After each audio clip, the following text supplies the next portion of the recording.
There's a reason as to why the word Tyrant still carries weight for every Resident Evil fan. It's been 3 decades since players first found themselves locked inside the claustrophobic corridors of the Spencer Mansion. You might have forgotten the zombies, or even the lethal hunters, but the Tyrant was just built differently. It wasn't just another monster, it was the grand reveal, the moment you realized that the evil Umbrella Corporation hadn't lost control of its experiments but had achieved its goal. Tyrants are not random mutations, they are the end product of the T-virus program, human-based bioorganic weapons engineered for battlefield use. Tyrants are strong enough to tear through steel doors, intelligent enough to follow commands, and durable enough to absorb punishment that would level buildings.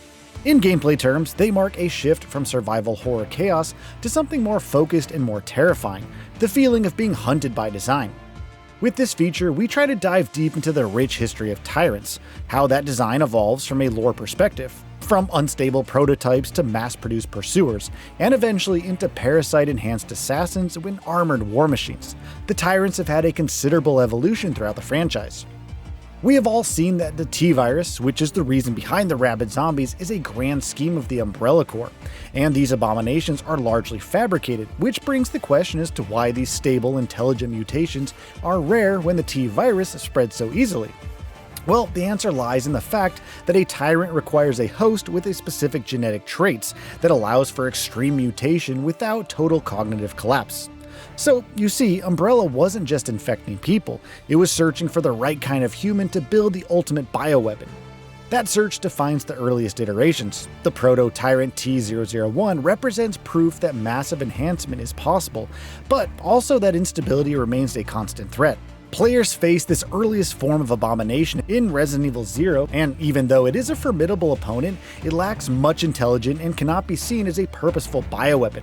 The breakthrough comes with T-002, the Tyrant that players encountered at the climax of Resident Evil. The T-002 is powerful, aggressive, and disturbingly focused, making it the perfect final challenge.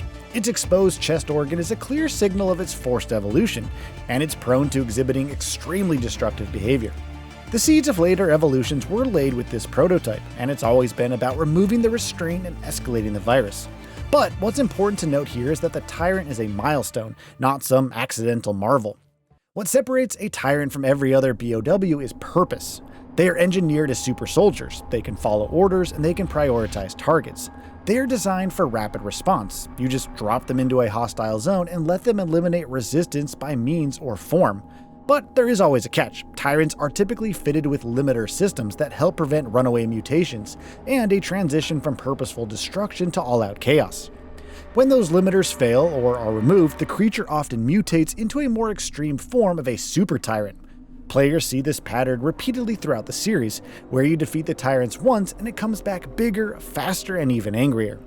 The T-002 proves the concept, the T-103 is an evolution of that concept, and players know him better as Mr. X in Resident Evil 2. Deployed into Raccoon City with orders to recover the G-Virus and eliminate surviving witnesses, Mr. X redefines how a Tyrant functions in gameplay.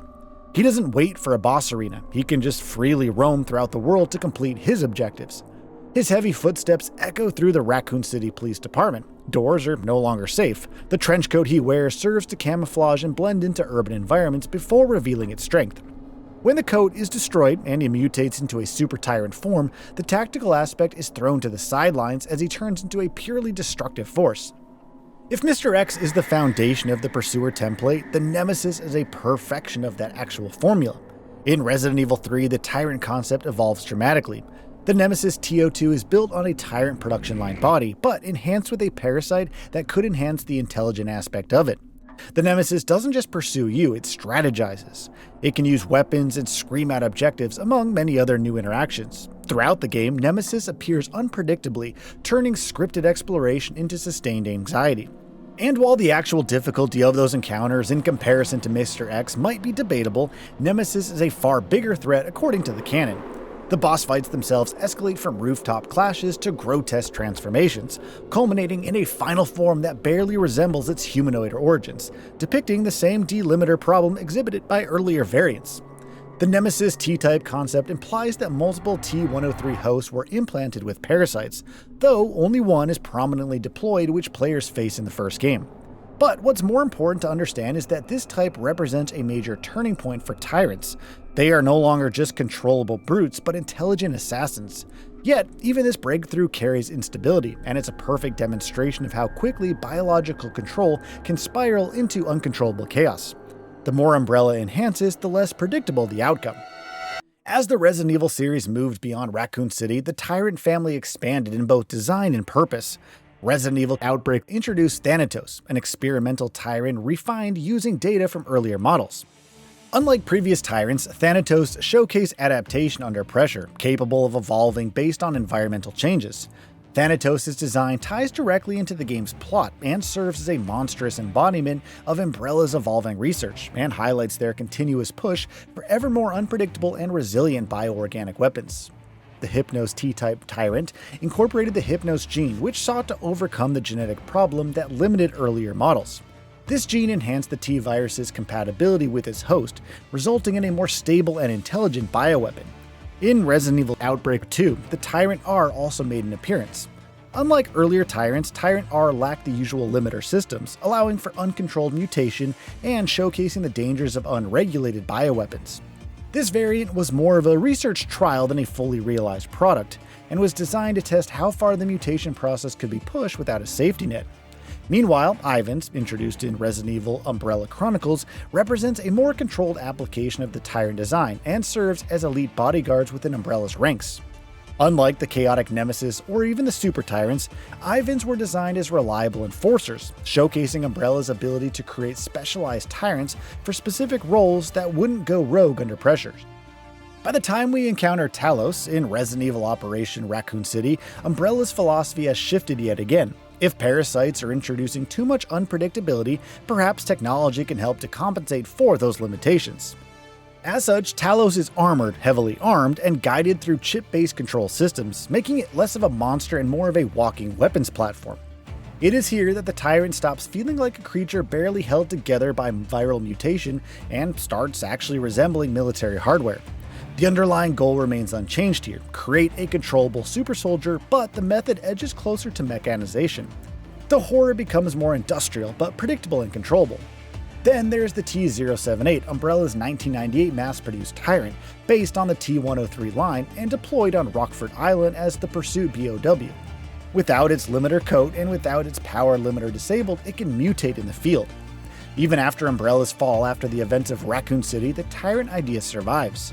In Resident Evil Dead Aim, the Tyrant 091 reinforces the persistence of the line between and beyond Raccoon City. In the animated film Resident Evil Damnation, a Tyrant appears in a war-torn Eastern European setting, which is a clear showcase of the fact that the Tyrant template has entered the broader bioweapons market.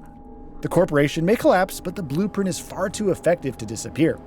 Resident Evil Requiem introduces two more Tyrant variations. CMT-501 Tyrant is the clean Umbrella-style solution, a human-shaped bioweapon built to win straight fights and follow straightforward orders without hesitation.